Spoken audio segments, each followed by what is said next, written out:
So this is a Vectar Eco Mini power station. Some people call it a power bank because you can pretty much use it to charge your laptop and your phones as well. And some people call it an inverter because it can power your homes. You can use it to power your TV. You can use it to power your fans as well, and a bunch of other devices in your house. I've been using this for about 3 weeks now. Some of you have seen the videos I made about it on TikTok. I tried putting a 450-watt blender on it. Tried blending with it in the kitchen to see if it would work, and it worked fine. I've made a bunch of other videos about it as well. I posted YouTube shorts and of course Instagram videos. In case you did not see that, I thought to do a thorough review of the device, tell you more about it, and also just talk about the things we've tested it on. Right, this is a honest review.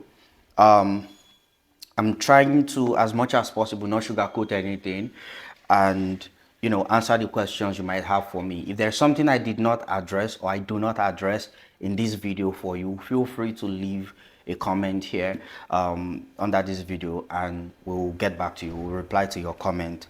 So again, this is a Vectar Eco Mini power station. It has two fans on the side, pretty much.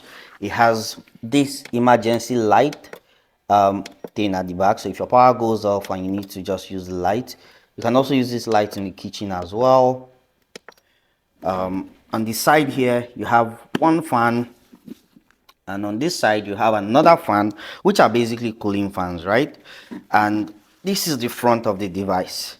You'd notice that when I was pressing it at the back, it came on here, right? It's basically showing you how much power is left and how much it's going to last. Here it says 99 hours, 100%. It's fully charged at the moment. And these lights at the back, they're not really heavy, so I'm pretty sure I can leave the light on from now till tomorrow morning. This is also a very good feature for night reading. If you maybe want to read in a library or you're in school, this works. It works really, really well. Now, let us talk about the front. Here you have the power button here, which you can occasionally tap to just see how much power is left. On this side you have just the standard socket. You can put this, this came with the device, by the way. You can plug it here,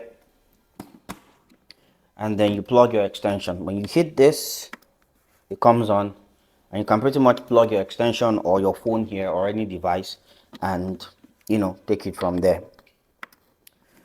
And then over here you have the charging port. This is where you pretty much plug the charger to charge the device itself, right? And all along, all through, you're going to have the indicator just indicating the power, how much watts you're using, the input and output basically, and of course how much percentage you currently have. And then I also wanted to talk about this. You have the standard USB-A ports here. There are two. And then down below, you have the USB-C ports. There's one here, there's one here. One of the things they did very well is with the switches, right? If you need to enable everything here, you can press this power button to enable it. If you need to enable everything here, you can just press this power button and it will turn on everything here. So, and again, you don't just have one socket, but two. Now, the other thing I also wanted to talk about is the charging modes. It has this silent charge mode option. It has the normal charge mode option. You can basically just switch. It has 3 different modes. I'm going to project it on screen so you can see it and how it pretty much works. You can switch between the modes here while charging. So that's pretty much it. In terms of device capacity and how many hours it lasts, when I plug a PlayStation to it alone, it shows 1.9 hours. So let's assume on a PlayStation 5, if you are using it on PlayStation, it will last you about 2 hours ish, right? When we're doing the blender thing, a 450 watts blender, when we plugged it and we started using the blender to blend tomatoes and pepper, it was showing 1.2 hours left. So it does this thing where it shows you 100% or 99%, but then how many hours it's going to last on that load you put on it. Now, speaking of load, how much load is recommended for this device? Well, what they recommended at Vectar is 600 watts. Anything that is above 600 watts is not recommended, but if your device is below 600 watts, you can plug it to this bad boy and to carry it anytime, any day. We've tried that with the blender. The blender was 450 watts. I was freaking out. I'm not even going to lie. I was freaking out that something might happen, but nothing happened. It worked fine. We made videos about it and I posted it online. Another thing that you'd notice when you're using the device for a very long time is it starts making this fan noise. It's not loud, don't worry. It just starts doing this. That's when the fans on the side start to cool the device. I think that they also added these features here because this is one of those devices where you can actually be charging it and be using it at the same time. So to prevent it from overheating or just serious heat, they added two fans to the side to cool it, right? So you can charge it and you can pretty much be using it at the same time. The best way to utilize this, in my opinion, is basically plugging your internet. If you work from home, plug your internet to it, leave it on, but also plug it to, the socket, to NEPA. So when NEPA brings light, it starts charging again while still powering your internet. So your internet is on 247 and this guy gets to charge as well when there is light. Now, I am not recommending that you plug it all the time. If you don't feel like you're using it a lot and there is light, I think you should disconnect it and keep it and just use NEPA light. Now, speaking of NEPA light, there are two ways you can charge this device. You can charge it with solar if you have solar panels in your house, and you can also charge it with the usual electricity. It has its own cable that you can connect to this. If you buy from Vectar directly, they have this option for you to buy the device itself and also solar panels, and they will help you set it up.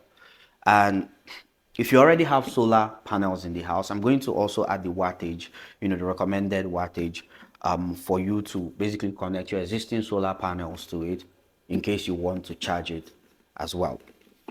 Now, how many hours does it take to charge different devices? I'm also going to project this on screen, but to my knowledge, you would really enjoy a good 6 hours on this guy if you plug it to your laptop, right? For phones, what is written there is basically you can charge an iPhone up to 90 times. What I would say is you can charge your mobile phone as many times as possible with this device. So if you don't have light for like 3 days, I think you should still be fine, right? You can plug your phone to it. When it's full, drop it, come back to it.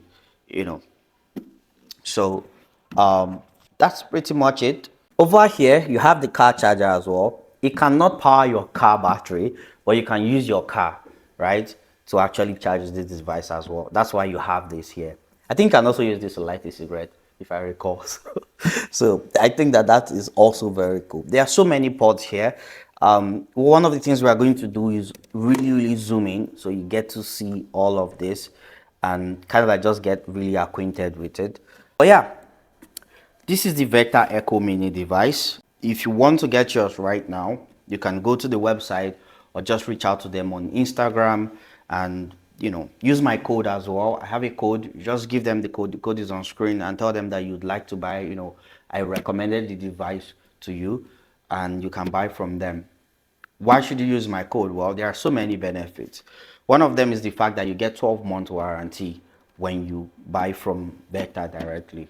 So reach out to them. Also keep an eye out on their Instagram page. They have this thing where they do discount and promo from time to time.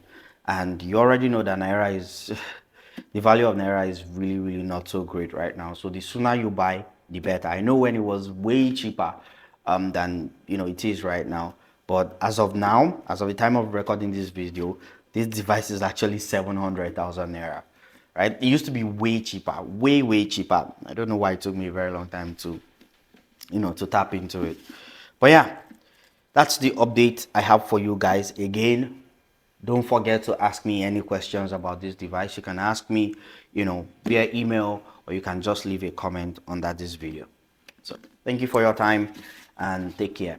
Bye.